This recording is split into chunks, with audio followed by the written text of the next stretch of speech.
son hijos, Dios también tiene un mensaje para cada uno, porque Dios ama su creación.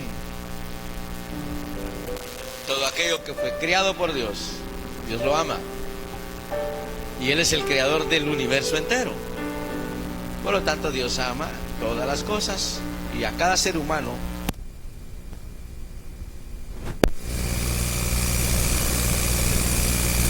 La responsabilidad que tenemos cada uno respecto a la fe. Hemos hablado mucho de fe, bastante de fe,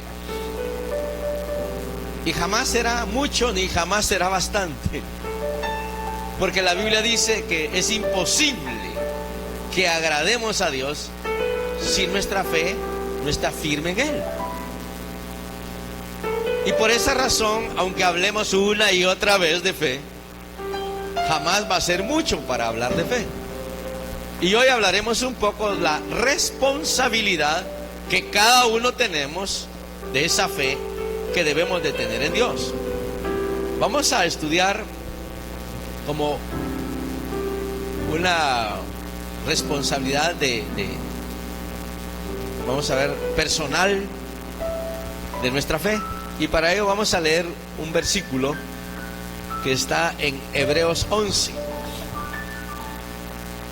Hebreos capítulo 11, y vamos a ver en el versículo 11. Hebreos 11:11. Y aquí vamos a encontrar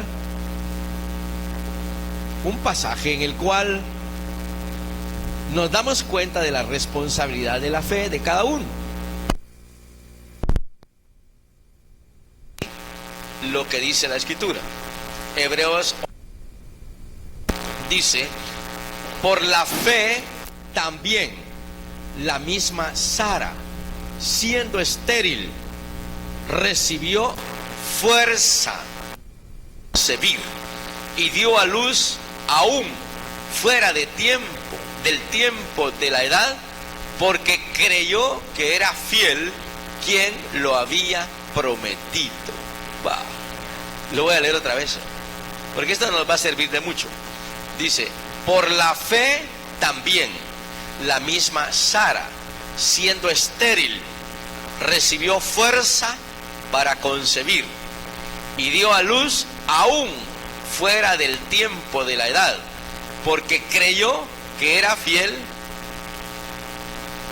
quien lo había prometido. Qué tremenda está esta palabra, hermano. ¿Cuántos años tenía Sara cuando concibió a su hijo Isaac? ¿Cuántos años tenía? 90 años. Ya. ¿Cuántas mujeres a los 90 años todavía tienen fuerza? Y peor si son estériles, que jamás han tenido un hijo. Imagínese usted, a los 90 años, tuvo que creer. Ahora, aquí hay algo interesante. Aquí dice que fuerza.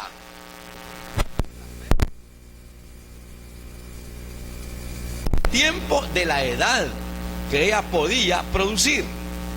Y el atenuante más fuerte todavía es que ella había sido estéril toda su vida. Ahora, imagínense ustedes la condición.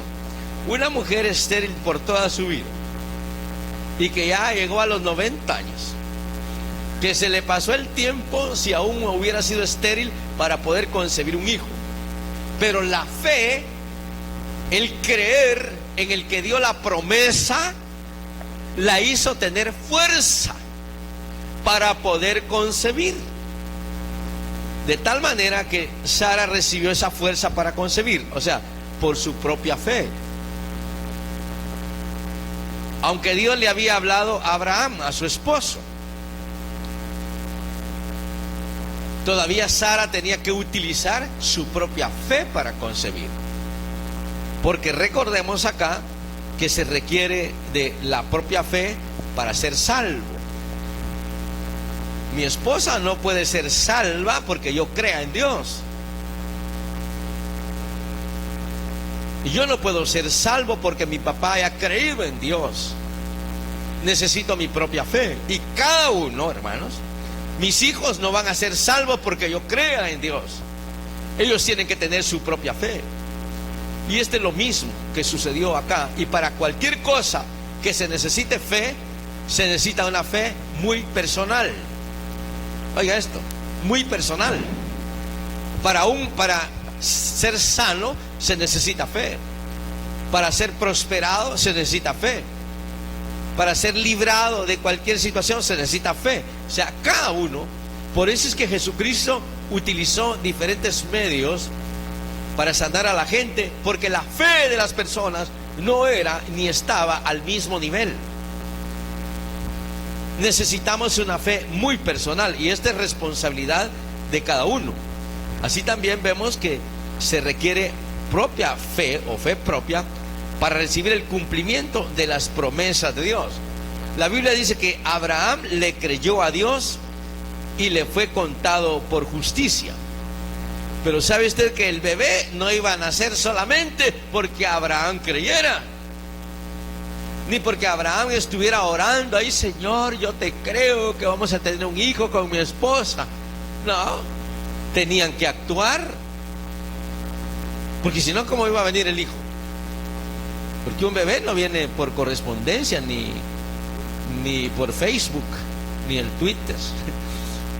Como ahora aparecen unos que por Twitter parece que... Me dice una jovencita el otro día, es que ahora hay muchas maneras como uno puede quedar embarazada, ¿ves? Porque le estaban diciendo que ella estaba embarazada. ¿Ya cómo así? Le dije yo. Es que ahora con eso de la tecnología y dicen que uno puede quedar embarazada de cualquier forma. No, si no tenés relaciones sexuales con un hombre no va a haber embarazo. Y usted es sexólogo, pues, si usted necesita esas cosas. Que por una inyección que le pongan dice que ya podía quedar embarazada. Eso es mentira, ¿no? Entonces vemos acá que se necesitaba, en este caso, la fe de dos.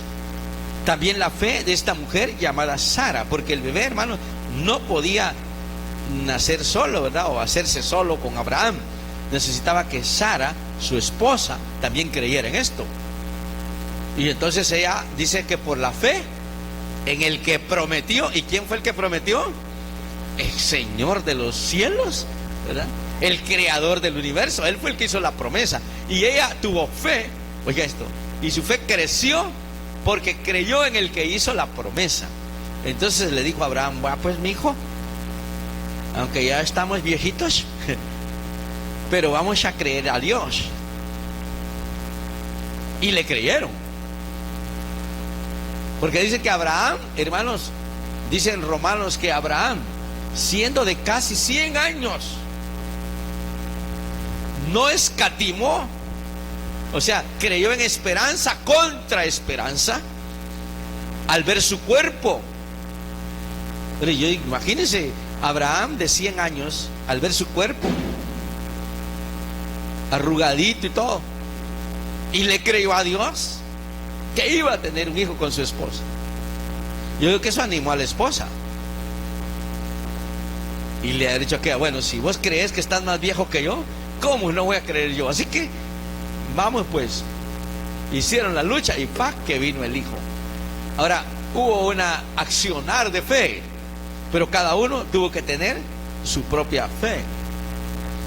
Vemos esto en Marcos capítulo 6, versos 5 al 6.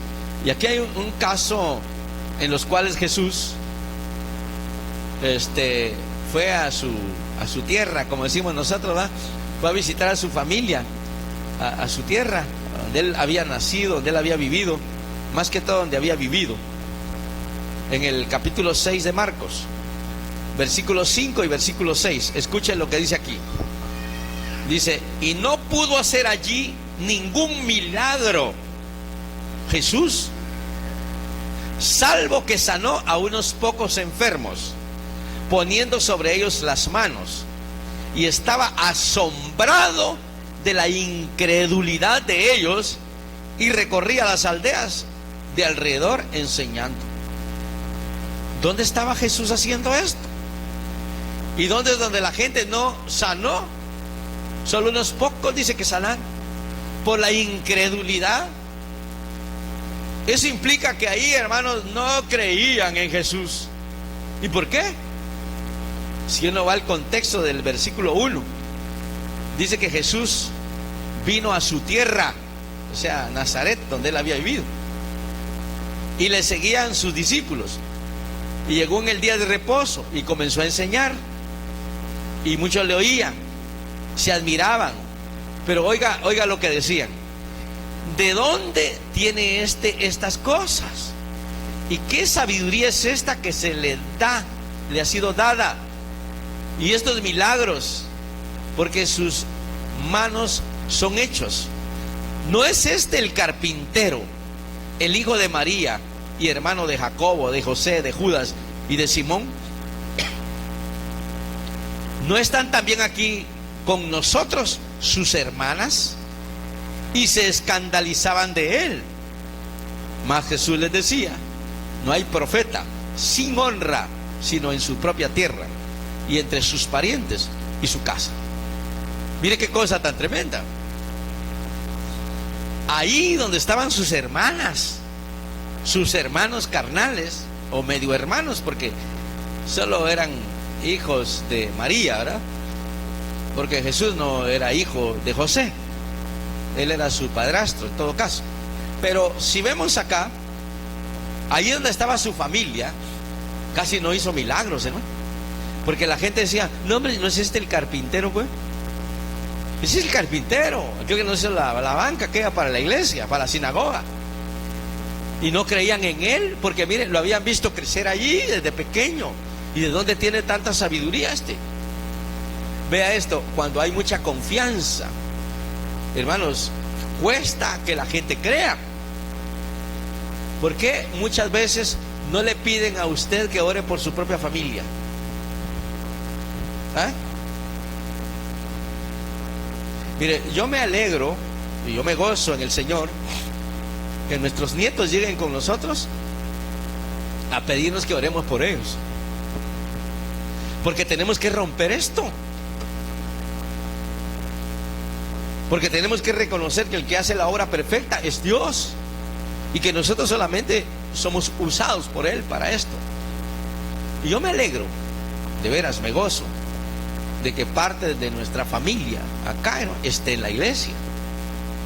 Porque mire acá, a Jesús ni sus hermanos ni sus hermanas creían en esto, y por eso casi no hizo milagros, porque no había fe, dice, por la incredulidad de ellos.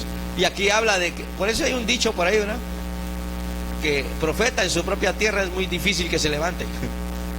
No le quieren creer. Y yo bendigo a Dios, porque gracias a Dios aquí nos ha levantado el Señor, y vemos que el Señor es el que mueve montañas. Por eso necesitamos tener nuestra propia fe. El que Jesús no pudo hacer muchos milagros en su propia tierra no fue culpa de él, más bien fue la culpa de la gente que no quiso creer en él. Ahora, muchos ponen toda la responsabilidad de sus vidas sobre los hombros de Dios. Es que Dios, tú tienes que hacer algo por esto, tú tienes que sanarme, Dios, tú tienes que proveerme, Dios, y todo se lo dejamos a Dios. Pero uno tiene que cumplir su parte, hermano, porque el Señor dice que si no tenemos fe no lo podemos agradar. Por eso fácilmente uno acusa a Dios de su fracaso. Es que Dios no actúa, es que todo lo que Dios promete no lo cumple. Eso no es cierto. Aquí vemos claramente que el deseo de Jesús era sanar a todos los enfermos, pero no creían.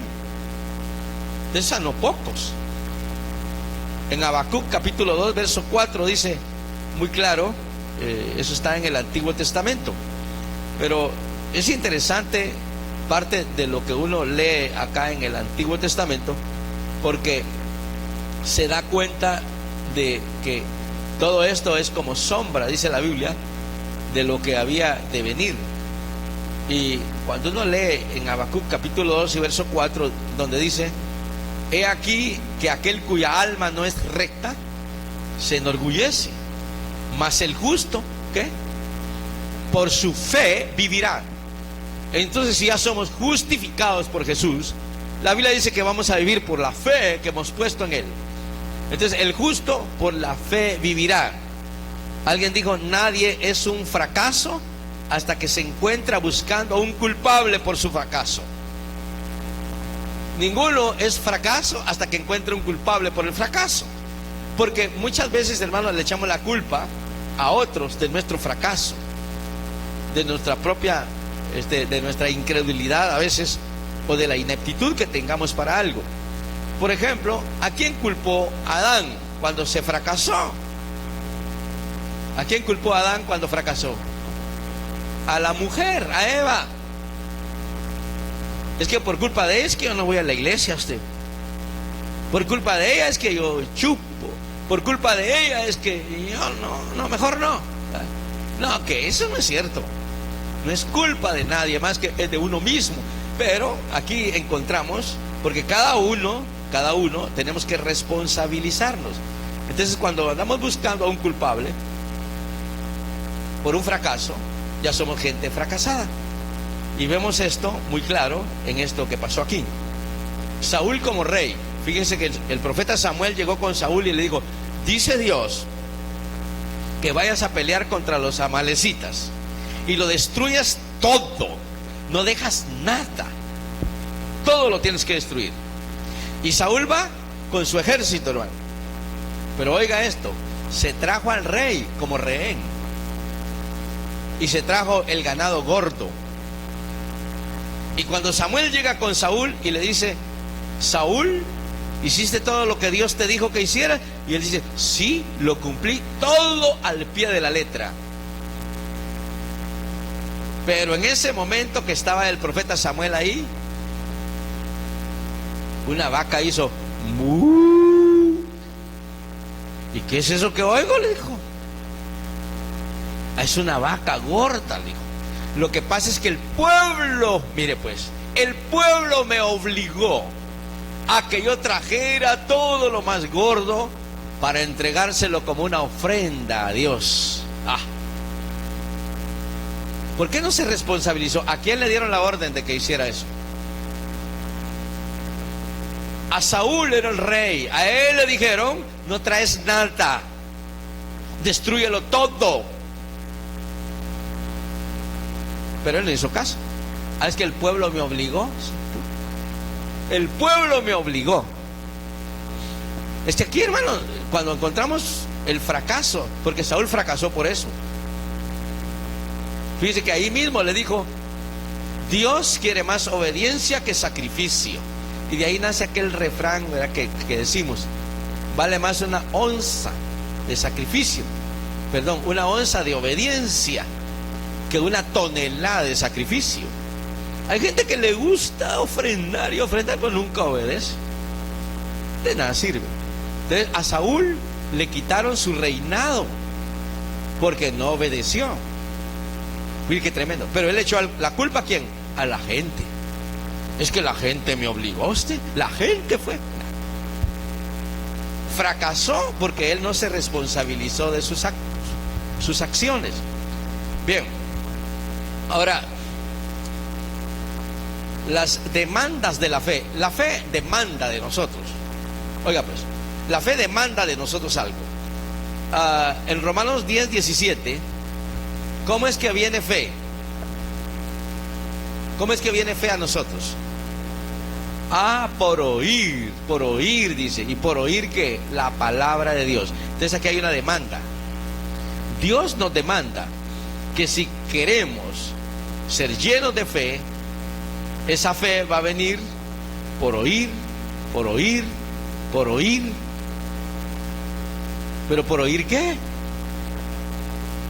¿Y cuánto oímos más la palabra de Dios que otra cosa? Porque a veces, hermanos, oímos más las de los jóvenes, pues. Yo no sé quién es su favorito ahora ya en el mundial, pero pero antes era Luis Miguel. Y me recuerdo que los jóvenes andaban ahí con sus, no en la iglesia de nosotros, sino que en otra iglesia. Ahí andaban con sus, ¿cómo se llaman? Sus cositas oyendo ahí. Pero qué música escuchaban, porque uno no sabe qué música escucha. Y que ese un día que que se fue a ministrar en esa iglesia, hermano, comenzaron a endemoniarse los patojos. Y que cuando fuimos a orar por ellos y toda la cosa, el problema era que solo música de Luis Miguel andaban oyendo. Fíjese qué tremendo. Y ahí se evidenció, fíjese, ¿sabes? Porque, ¿qué es lo que oímos? Ahora, piense, y nosotros los grandes que oímos también. Entonces, acá dice que va a venir fe, pero nos demanda a nosotros oír ¿qué? Palabra de Dios. Es importante, es la manera, la fe es por oír y entender. Y cuando llegamos al entendimiento pleno de lo que Dios nos promete, podemos creer lo que Él dice. Ahora, si no entendemos sobre salvación, por ejemplo, o de sanidad, entonces, hermanos, por gusto. Por eso es que Dios quiere que oigamos y entendamos lo que nos quiere decir a través de su palabra. En Proverbios 23, estamos hablando de la responsabilidad nuestra en cuanto a la fe. Proverbios 23 y verso 23 dice: compra la verdad y no la vendas, la sabiduría, la enseñanza y la inteligencia. Entonces hay un precio para obtenerla. La gente quiere tener fe, pero no quiere pagar el precio. Fíjese pues, la gente quiere obtener todo, pero no quiere pagar el precio. Y esto, de alguna manera, Dios no nos lo da todo regalado, pues, todo así de fácil. Recordemos que al pueblo de Israel le mandó la comida del cielo, pero la gente tenía que salir temprano antes de que saliera el sol y ir a recogerla. Entonces había algo que hacer. Y lo mismo, la fe, dice, viene por oír palabra de Dios. Entonces hay un precio. Entonces la fe demanda que oremos, que ayunemos, que estudiemos la palabra, y a eso nos va a fortalecer, al punto de que nuestra fe produzca frutos. Ahora, vea esto, todo lo que, igual que la palabra de Dios, ¿verdad? La palabra de Dios tiene que producir frutos. Y hablamos el otro día que el Espíritu Santo, cuando esté en nosotros, produce fruto del Espíritu. Ya estuvimos hablando de lo que son frutos. Entonces la fe va a producir frutos, y los frutos se ven. Hermano, solamente, por ejemplo, la yuca y la papa, eso sí está enterrado, ¿verdad? Pero nomás la arranca usted y ahí encuentra el fruto. Entonces siempre va a visualizarse un fruto. Lo mismo sucede con nuestra fe. Tienen que haber frutos de fe. La palabra de Dios entonces nos fortalece para dar estos frutos. Estos son acciones. Mire, hermano, no basta solo con creer la palabra, no basta solo con hablar la palabra, no basta solo con orar y ayunar y que Dios haga el resto. No. Piense por un momento. Cuando Goliat salía y retaba a los judíos, a los israelitas, a que pelearan con él, dice que por 40 días, de la mañana y en la tarde, salía el hombrón ese para que peleara a alguien con él, y todos le tenían miedo. Cuando llega David, ese jovencito como de 17 años ahí, y dice: ¿y ustedes le tienen miedo a ese gigante? Pues no le llamó gigante, y circunciso le llamó. ¿Por qué le tienen miedo? Pero oiga, pues, ¿será que David aquí se puso a orar: Señor, yo te ruego en el nombre de Jesús que destruyas ese gigante? Y salí a ver, y el gigante ahí está todavía. Si tu palabra dice, Señor, que todo lo que yo pide en oración tú lo vas a hacer, Señor, así que yo pido hoy que le vuele las muelas a ese gigante. Y salía y todavía tenía las muelas el gigante. ¿Qué era lo que estaba pasando? No funciona, Dios. Tú no haces lo que dices. Jalá. No es así la cosa, hermano. Yo decía un refrán que oí en el mundo hace años: a Dios rogando y con el mazo dando. Porque David no solamente oró, ayunó, se preparó, sino que, hermano, salió con su onda. ¿Qué onda, Manix? A traerlo. ¿Por qué? Porque hay que accionar. Si lo cree, acciónelo. Porque eso le pasó a Moisés también. Moisés, hermano, cuando estaba acorralado allá frente al Mar Rojo, venían los egipcios detrás de ellos. El pueblo estaba murmurando. ¿Y qué estaban haciendo? No, todos estaban postrados de rodillas en el suelo, ahí tirados. Y Moisés también estaba ahí, orando. Señor, sálvanos de esta. Mira, los egipcios nos persiguen y adelante tenemos el mar. Qué gran problema en el que estamos metidos, Señor. Sálvanos, Señor. Y el Señor viendo allá dice: estos mis hijos no aprenden, hombre. Y le dice: Moisés, Moisés, ¿qué tienes en la mano? Una vara, le dijo. Pero el Moisés ya no aguantaba la vara. O sea, sí, una vara. Y dice: agarra la vara.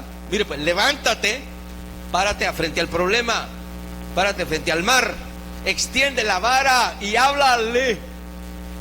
Tienes que hacer algo. Y dile al pueblo que se levante ya de tanta oración, hombre, y que comiencen a caminar. Si yo ya les di la autoridad para que lo hagan, ustedes ya no tienen que estar pidiendo esto. Ya se los di, actúen. Pregunta: ¿qué hizo Jesús cuando muere en la cruz? Dice: carga nuestros pecados. Nadie va a ser salvo si no actúa en fe.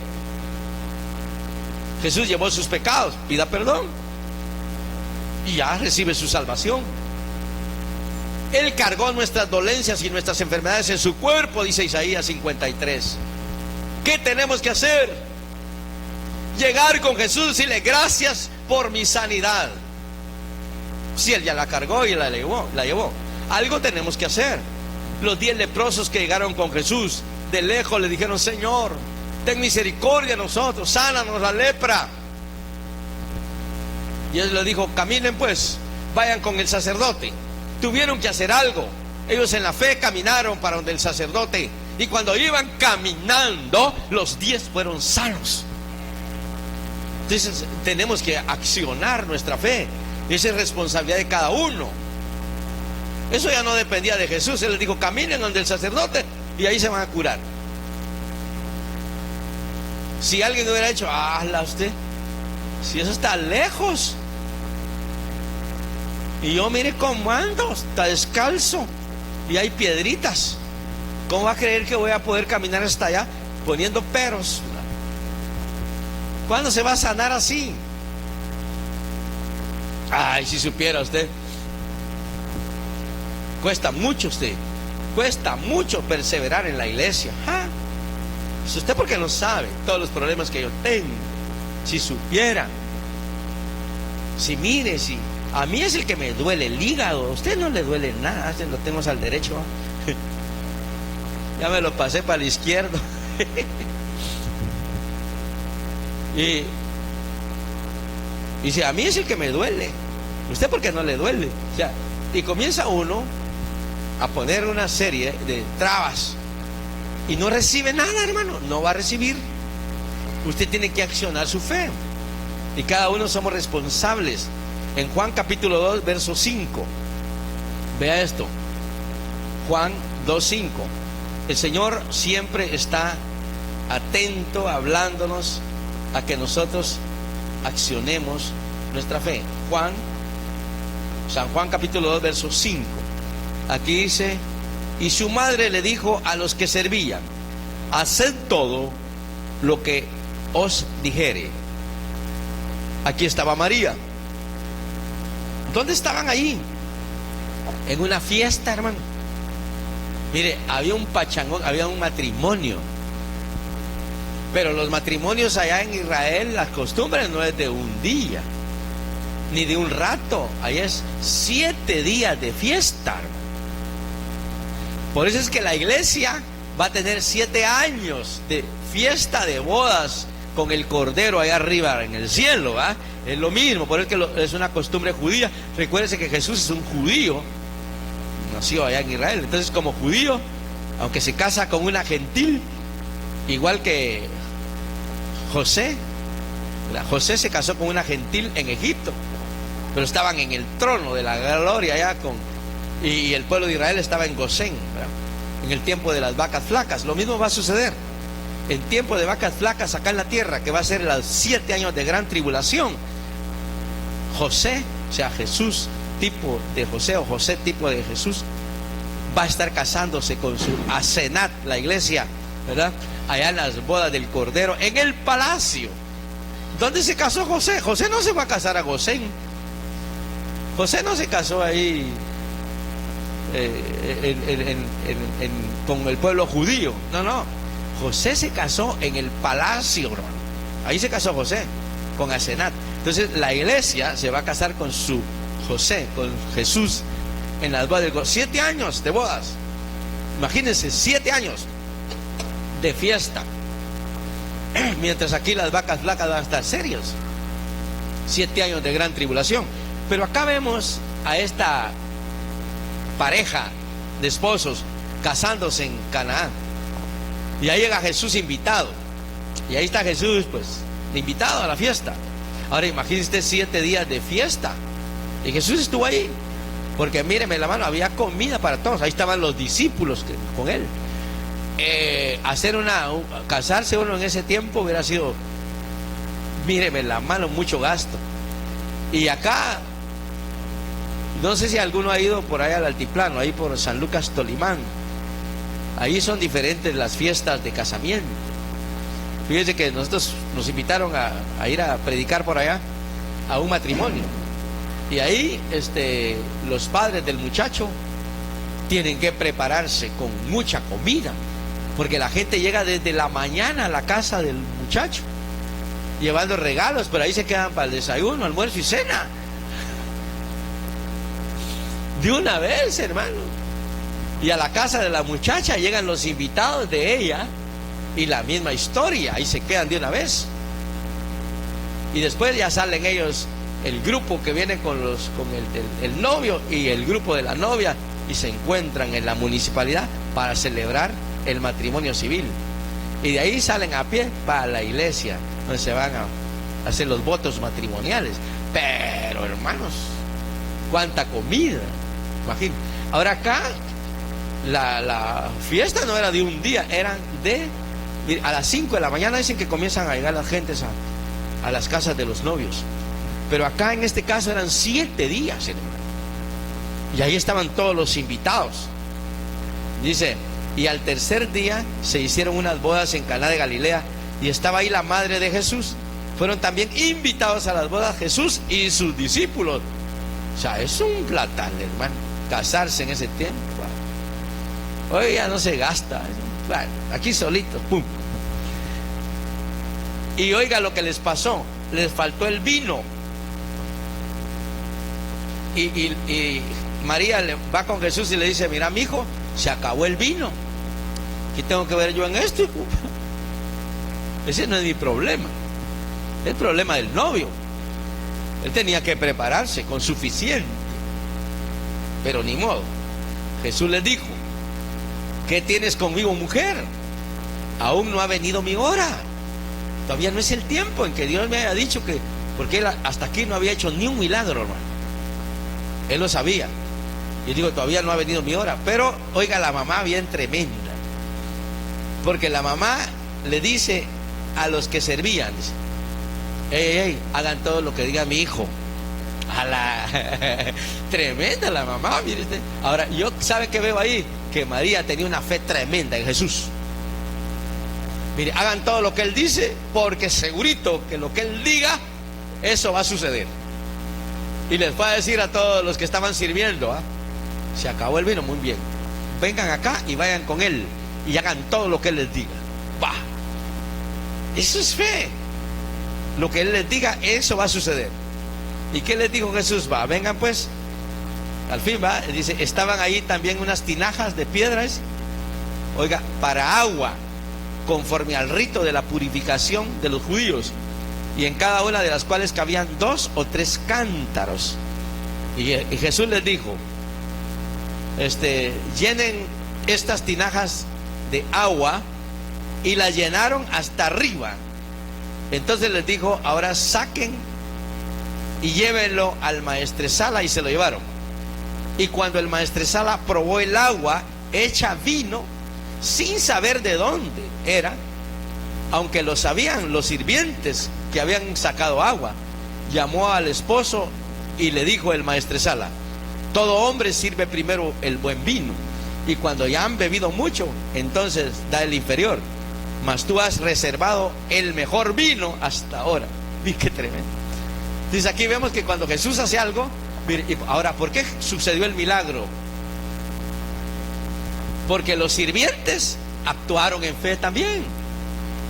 Ellos fueron a echarle agua a las tinajas, y agua, y agua. Ellos actuaron en fe. Y después les dice Jesús, saquen un poco ahí del agua que echaron. Pero ya no era agua, ya era vino.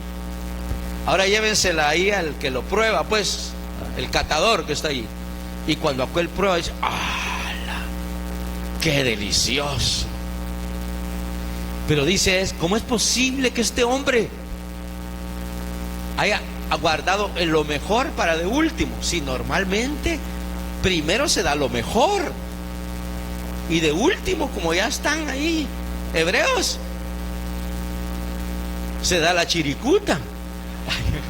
Ya no se dan cuenta. Pero guardó lo mejor para de último. Mire, hermano, el milagro, cuando Dios hace algo, lo hace bien hecho y hace lo mejor, no lo peor para nosotros. Aleluya. Esto es lo que debemos de entender nosotros. Aleluya. Entonces, vea esto. Toda fe que nos quite responsabilidad, haciendo a Dios absolutamente responsable de todo por el resultado que se dé en nuestras vidas, es irresponsable. Es una fe irresponsable dejarle a Dios todo. Algo tenemos que hacer, ¿verdad? Así que vemos la acción. Bien, la respuesta. ¿Cuál es la respuesta? O la responsabilidad, podríamos decir, para adquirir esa respuesta. O sea, la responsabilidad lo que va a hacer es fortalecer nuestra fe. Mire, hermano, si los discípulos, cuando no había comida, ya habían como 5,000 hombres, dice, más mujeres y niños, no había que comer. Y llega un discípulo y le dice, Señor, mira, la gente ya tiene hambre, ya se les ve carita de afligidos, tienen hambre, ¿qué hacemos? Y ¿sabe qué dijo Jesús? Denle ustedes de comer. Dijo, ay, dijo, ¿para qué le vine a decir? ¿Va? Por metido. Ya. Y cuando dice Jesús, denle ustedes de comer, dice, ay, Dios, Señor, apenas hay 200 denarios ahí en la caja. Y aunque hubieran panaderías cerca, ¿dónde conseguimos tanto pan para tanta gente? Dice, pues. Ahora, una de las cosas que uno ve acá es que, ¿qué es lo que estaba tratando de hacer Jesús ahí? Que la fe de ellos creciera, ¿verdad? Que creciera su fe. Estaba probándolos, pues, probándolos, a ver qué hacían. Y mire que vino otro ahí, se metió entre el grupo. Mira, Señor, una madre prevenida le dio a su hijo este lunch. ¿Y qué es? Unos panes y unos pescados. ¿Cuántos eran? 5 panes y ¿cuántas pescas habían ahí? 2, dice. 2 pescados y 5 panes eran, ¿no? Ahora piense por un momento, y no eran tus robalos, ni tus meros, ni tus... Dice, porque era un patojo, era el lunch de un patojo. Mira que hay un joven que tiene estos panes y estos pescados. Pero oiga lo que dijo, ¿qué es esto para tanta gente? Estaba tratando de que la fe de ellos creciera. Los probaba. Él le dijo, tráigalo pues. Se lo pone en las manos al Señor y dice que Él lo levanta al cielo y ora. Oiga lo que hizo. Oró. Ahí no dice qué dijo. Que oró al Señor. Ahora, cuando levanta eso al cielo y ora, Ahora Él dice: hey, muchachos, vengan para acá. A los discípulos, a ustedes le van a repartir a la gente. Mire, la responsabilidad no se la dejaron toda a Jesús, ni Jesús se responsabilizó de todo. Él agarró a los 12 que tenía ahí y les dijo: vengan para acá. Hasta Judas estaba ahí. Sí, todavía estaba Judas. Y mire, hermano, en las manos de ellos, porque dice que partió los panes y partió los pescados y les dio a ellos en unas canastas, y ellos comienzan a repartir a la gente. Ellos tuvieron que actuar. Ellos comenzaron a ver con sus propios ojos que les daban pan y pescado a la gente, y no le decían: cuidado, no agarre mucho, hermana, porque todavía falta mucha gente. No. Dice que les dio hasta que se saciaron, hasta que quedaron full. Llegaron hasta cabal, y oiga esto, y después de que repartieron, ahora, ¿cómo se sentirían estos hombres después de haber repartido tanto y que todavía les sobrara? Hermano, la fe de ellos creció. Eso es lo que Dios quiere, que, mire, hermano, que nosotros de alguna manera ya no solamente pidámosle a Dios, sino que actuemos. Si le llevan un enfermo, ore por él. Si hay un endemoniado, eche fuera al demonio. Ya no ande haciendo otra cosa, actúe. Pues es lo que Dios quiere. Nos quiere llevar a ese nivel de fe donde actuemos. Mire, si tengo que orar por mí mismo, como dijo el huiteco, hay que orar por mí mismo. A mí me ha tocado orar por mí mismo, y el Señor ha hecho la obra. Si Dios dice que puedo poner mis manos sobre enfermos, los enfermos sanarán, pues yo lo hago con mi cuerpo. Porque esto es lo que Dios quiere. Mi fe tiene que crecer.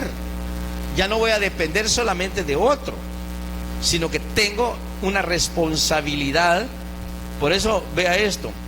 Dice en Proverbios 4:23, que de la abundancia del corazón, creo que dice, si mal no recuerdo, Proverbios 4:23 dice: sobre toda cosa guardada, guarda tu corazón, porque de él mana la vida. Entonces, ¿de dónde es donde hay vida? De aquí, del corazón, de nuestro sentir, de nuestro pensar. Ahí hay vida. Entonces, de lo que hay voy a hablar. Ay, hermano, viera usted, mi suegra se murió de diabetes, mi mamá también, mi mujer también, y si que yo también. O sea, lo que hay en su corazón, de esa abundancia habla la boca, pero dice: de ahí mana la vida o la muerte, ¿verdad? No hay para dónde. O sea, y oiga esto, lo que hablamos es porque ya lo pensamos, aunque a veces hablamos sin pensar, ¿no? Pero lo que hablamos normalmente lo hemos pensado, y esto actuamos, porque cuál es su pensamiento en su corazón, dice Proverbios 23:7, así como es su pensamiento en su corazón, así es él o así es ella. Es que yo soy fea, usted, a mí nadie me quiere, parezco gusanito. Y dice: cuál es su pensamiento en su corazón, así es, así actúa y así vive. Toda charraluda ahí porque dice que es fea, ¿eh? Ya no se peina. Si dice que es pobre, va a vivir pobre. Si dice que es miserable, y va a vivir miserable. Si dice que nadie le habla, nadie le va a hablar. Es que esto es lo que hay en tu corazón. Así es uno, así vive. Si yo veo que toda la gente está enojada conmigo, así voy a vivir apartado de toda la gente. Entonces, este es un pensamiento que hay en el corazón del hombre.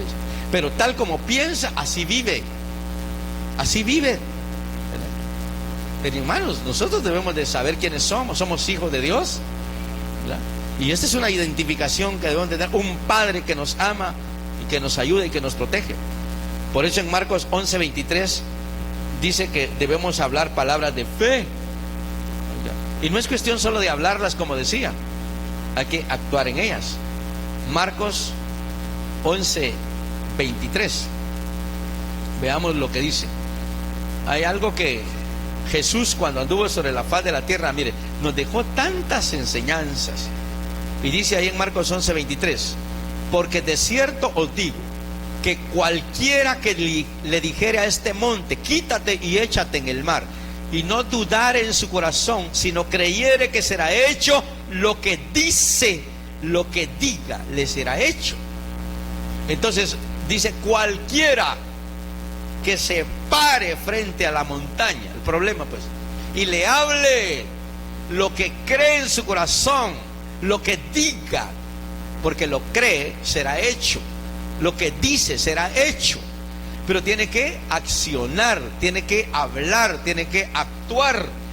Si solo se queda con el pensamiento, Señor, yo sé que tú lo vas a hacer, no va a hacer nada. Usted tiene que accionar, tiene que actuar, tiene que hacerlo, hermano. Esa es responsabilidad nuestra. Señor, por favor, quítame este mal carácter. Usted se lo tiene que ahí sí que el Señor no se lo va a quitar así. Ay, sí, mi hijo lindo o mi hija linda, ahorita te voy a quitar ese mal carácter que tiene. No, ese es fruto del Espíritu. Dice, ese es fruto del Espíritu. Eso ya nos toca a nosotros, ¿verdad? Es que así soy yo, usted. Porque dice que carácter y figura hasta que me vaya a la sepultura. Pues así se va a morir, pues. Muérase bravo. Pero el Señor, eso ya no va a actuar, ¿verdad? Señor, quítame esto y quítame el otro. El Señor nos dio el Espíritu Santo para que nos dejemos guiar por el Espíritu Santo.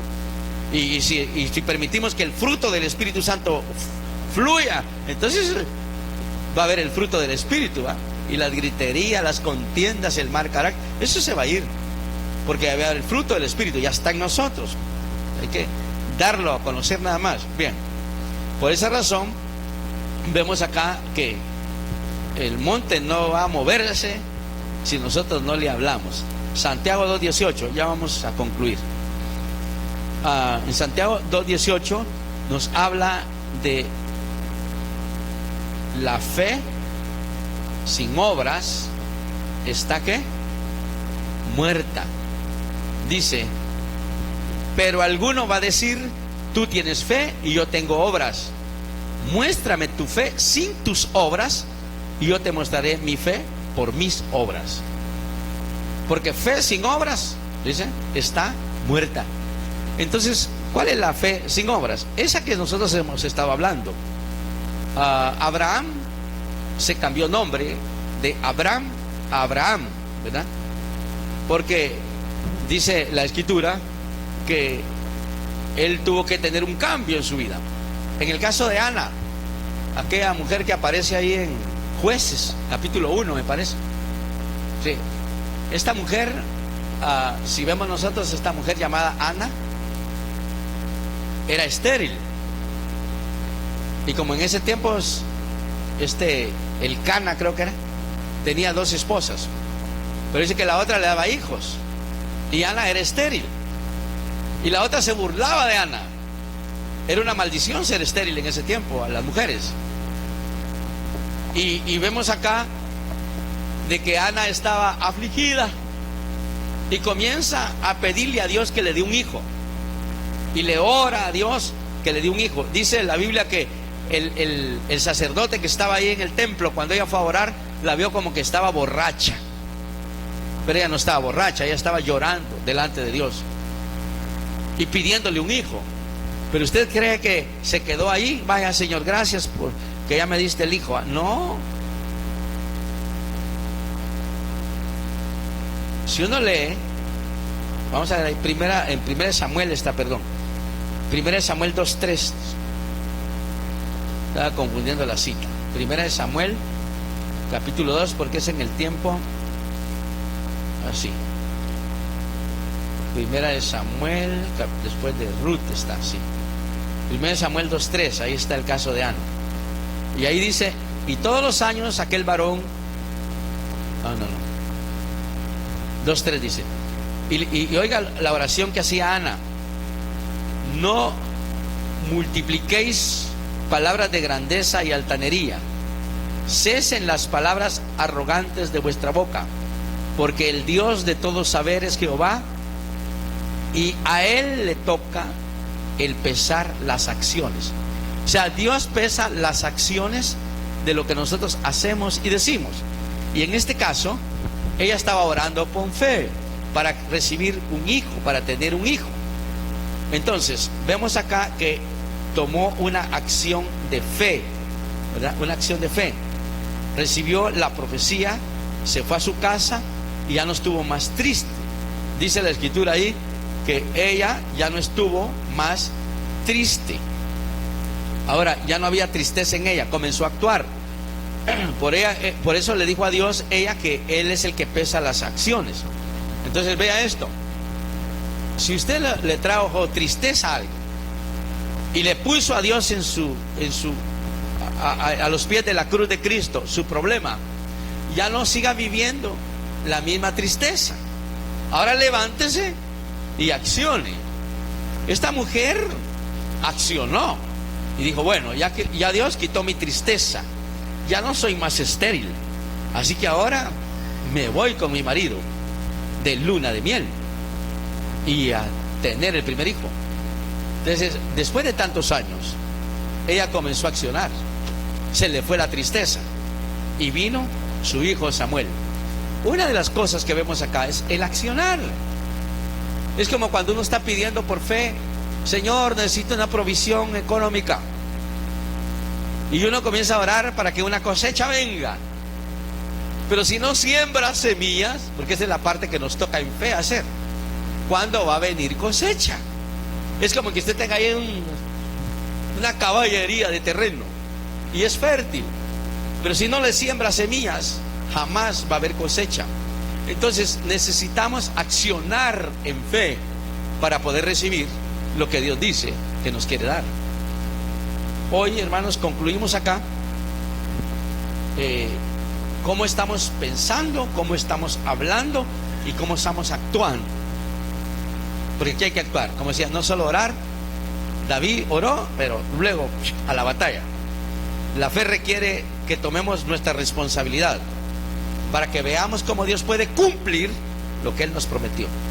Pidámosle a Dios fortaleza, como hizo Sara a su edad. Pensemos por un momento, y aquí concluyo.